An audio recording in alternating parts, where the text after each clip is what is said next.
Kevin Gaines. I'm the CEO and co-founder of Biota Aquariums.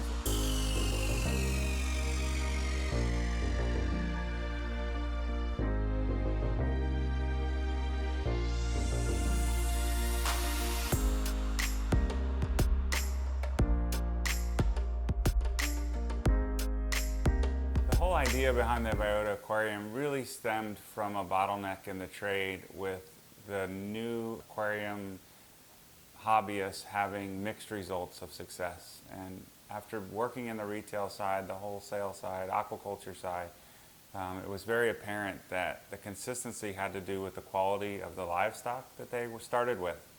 So at some cases, people would start with a couple fish, which were their starter fish, and then wait a few weeks for their tank to cycle, and then start adding more expensive fish. And each time somewhat playing Russian roulette with disease and other aspects, as 90%, 100% of new hobbyists do not quarantine. So a lot of failure with death and loss and morbidity.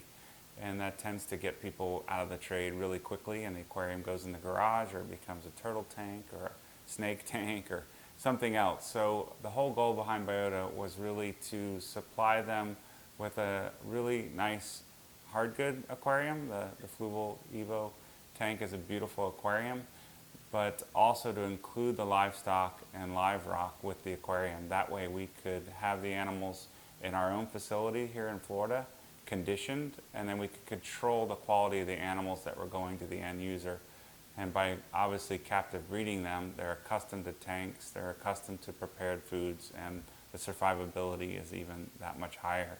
So that's kind of where it came from. We really wanted to replicate the success of the beginner hobbyists in a scalable manner so that we could actually have an impact to get more successful hobbyists over the 6 month to a year hump, so they stay in the marine hobby and want that bigger tank rather than failing and getting out.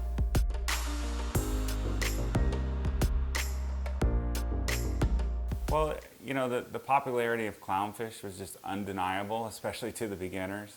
So the whole focus around the Biota Aquarium was always really to include a couple of clownfish, because they're just so hardy. They're appropriate for this 13-gallon tank, with their max size being, you know, around 3 inches. They can live literally 25 years in this aquarium if you do a good job taking care of them. So clownfish were always at the core. They appealed to everybody. They're kind of the goldfish of the saltwater trade, if you will, and there's plenty available from multiple cultured suppliers. So it was really important that we teamed up with a good supplier of these animals, and we've done that with ORA, with the clowns.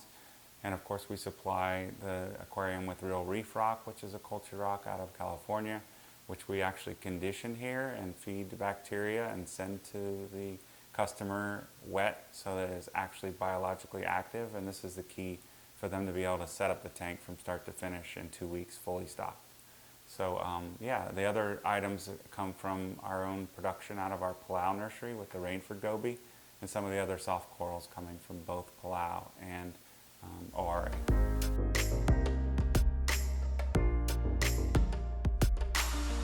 So we don't do any of the breeding here. Our main focus is really to bring the fish in, give them the best food and water quality in a temperature-controlled environment, fatten them up, get them super ready and primed to be shipped out to their new future homes. So we take some fish at a smaller size, mostly from Palau, because it saves us on freight, and the fish just ship so much better when they're little. So we actually grow them out here and feed them a variety of different foods. In the mandarin's case, we actually get them at a size where we're actually weaning them off live food onto frozen, so we won't sell them before they're actually eating frozen. So that's an important part of our conditioning here. The rest we just kind of, like I said, feed really high quality, high protein foods, fatten them up, and send them off.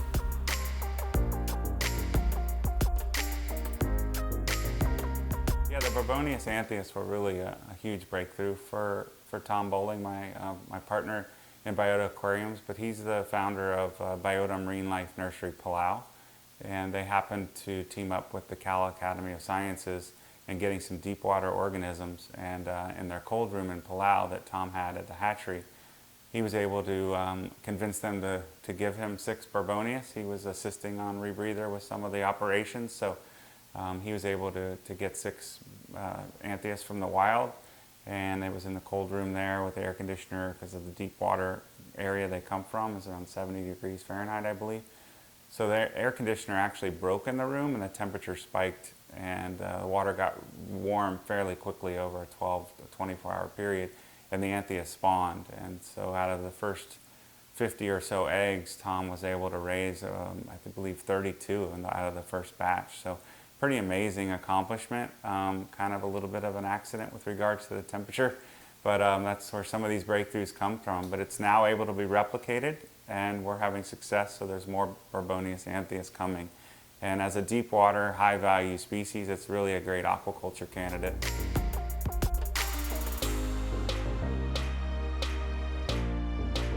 Well, you know, Tom's done a wonderful job with the mandarin fish, which the market really has had a very high acceptance of. So we continue Tom continues to work on that species and to get more volume on production. The Coral Beauty Angelfish was another one which was really, really great. The first commercially available Coral Beauty Angelfish, and the colors are spectacular, so we've been really good with those.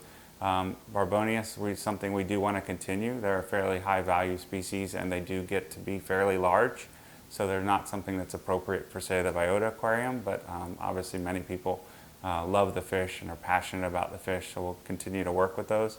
Other fish target species are probably more in the smaller tank varieties, like say some other pygmy angels, maybe the multicolor angel, which I know is also available in the market as captive bred a little bit. But those are some of the future items. We want to make sure that we focus on fish that can go in an aquarium, like a schooling fish as well, like the hippo tang. They do occur in Palau. Tom's restricted to only obviously be able to breed what's native to Palau, so there are some hippo tangs there. So that's something I would be super excited to start getting.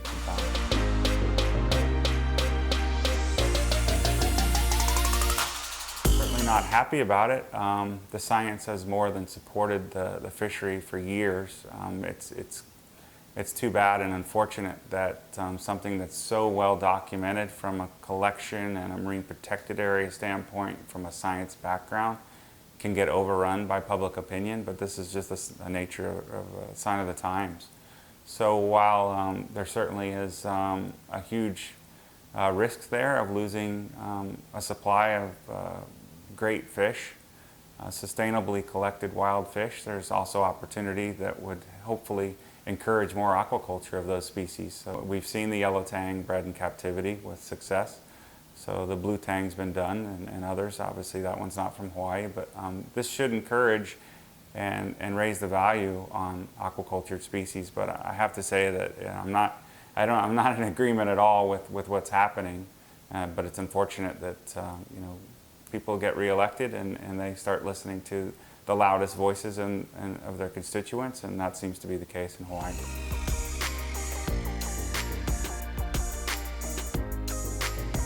Teardrop maxima, so that was reclassified as a new species, Tridacna noe, and Tom is breeding the teardrop maximas in Palau, which is now Tridacna noe. So the noes will be available soon, and they're a beautiful clam that have these water droplet little patterns all over their mantles, and people just love them. So that's something we're super excited about, and the Biota Marine Life Nursery in Palau is the only one culturing the teardrops.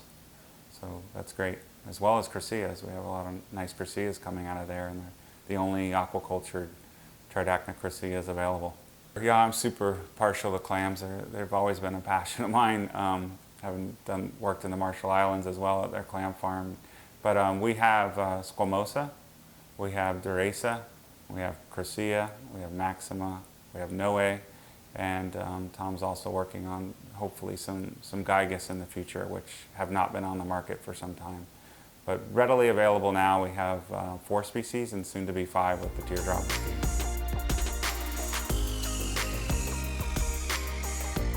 We sell wholesale to pet stores as well, and we also sell through our Ocean Oddities page on biotaquariums.com. And we've really kind of focused on that being unique animals out of Palau, not just your staple bread and butter. We do sell items for the Biota Aquarium customers on Ocean Oddities, but we've also started a page where we can take truly unique one-off or unique pattern fish and sell them as a WYSIWYG item on Ocean Oddities.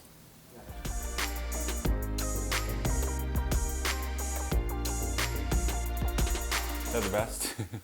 No, I mean, I've grown a lot of corals under metal halides, and I know some people that actually still swear by metal halides, and maybe if you are a farm and looking to maximize growth and those kinds of things, there's still maybe a little room in there for a metal halide, but the technology's just gone. I mean, the LEDs now, Ecotech's been a great really helper with us with regards to getting our holding facility up, and the radions hold the color on all the Palau animals really nice, and of course there's no heat, low power consumption, and all the controllability you get with the Reef Link and other items. So we're really happy with LEDs, and I was a doubter, obviously, like many people who had a lot of SPS and different corals that really were dependent upon whether it was single-ended or double-ended metal halides, and now LEDs have reached that point where they can do the job, and you can dial in the color spectrums exactly how you want, so it's awesome.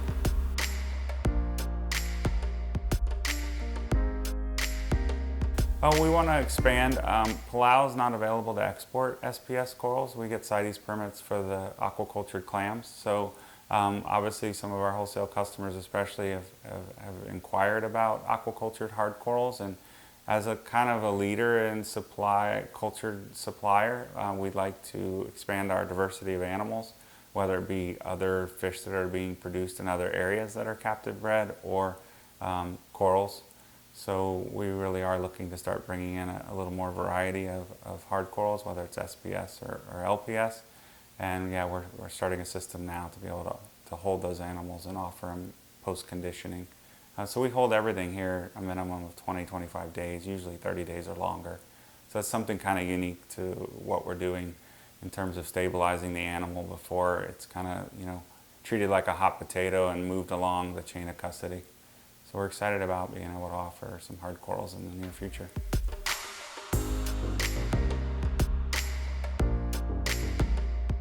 So the Biota Aquarium is in its second year, and we're encouraging all experienced hobbyists who know this trade and may know somebody who wants to get into the hobby but has been intimidated by all the equipment and the compatibility of different animals and want to take all the guesswork out. So we would hope that they would certainly encourage them to give Biota Aquariums this try, maybe as a holiday gift or something. So we look forward to getting that kind of support from inside the trade, because the success of Biota Aquariums is good for the whole trade. The idea being is these hobbyists are successful with the Biota Aquarium, which is 13.5 gallons. Then in 6 months to a year, they're looking at that 20, that 25, that 55-gallon aquarium. And with that comes more livestock, more aquariums, more hard goods, and it's good for the whole trade. So that's really been the goal of Biota Aquariums from the beginning, is to grow the hobby, which is good for not only the manufacturers, but the retailers. I'm Kevin Gaines with Biota Aquariums, and check out all our captive bred animals at biotaquariums.com. And thanks for watching.